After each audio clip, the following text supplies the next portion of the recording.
गोंदवलेकर महाराज प्रवचने. सस्यमागम म्हणजे संत सांगतील त्याप्रमाणे वागणे.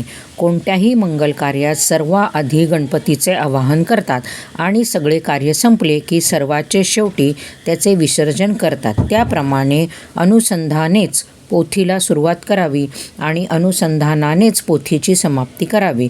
लौकिक कार्यामध्ये गणपतीचे विसर्जन झाल्यावर आपण शिल्लक उरतो, पण अनुसंधानाचे विसर्जन करताना आपणही त्यात नाहीसे व्हावे.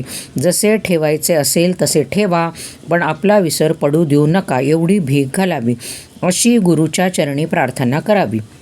भगवंताला विसरून भजन करू नका.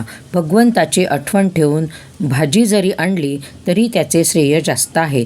जगाच्या लाजेला भिवून भगवंताला अंतर देऊ नये. मी कोण याचा विचार करावा आणि तो करण्यासाठी मी नाही कोणाचा हे बघावे.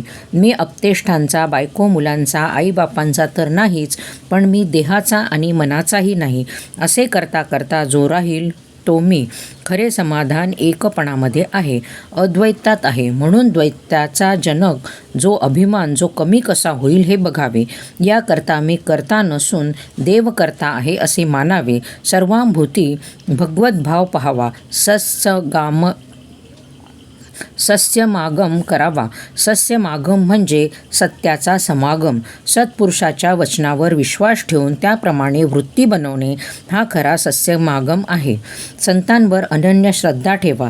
त्यांच्या चालीने चाला. त्यांच्या समागमात दैन्य मानू नका. जे तुमची एकसारखी विषयातली नडच भागवतील ते संत नव्हेत. खरे संत विषयाची आसक्ती कमी करतात. अशा संताला शरण जावे.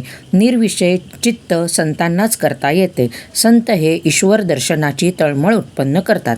तळमळ उत्पन्न करून देणे हीच संतांची कामगिरी.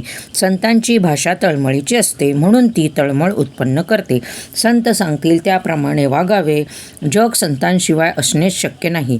जे देहात दिसले पण वस्तुतः देहातील राहिले ते संतच होत. आम्हाला त्यांना ओळखता येत नाही. याला काय करावे? नामाच्या योगाने संत ओळखता येतात, जोडता येतात आणि टिकवता येतात. जो भगवंताचे नाम घेईल त्याला संत भेटेल आणि तो त्याला भगवंताची प्राप्ती करून देईल. त्याचे कुठे अडणार नाही. पण जो नुसत्या शब्दज्ञानाच्या मागे लागेल त्याला आसक्ती सुटणार नाही आणि त्याचे जीवन सार्थकी लागणार नाही.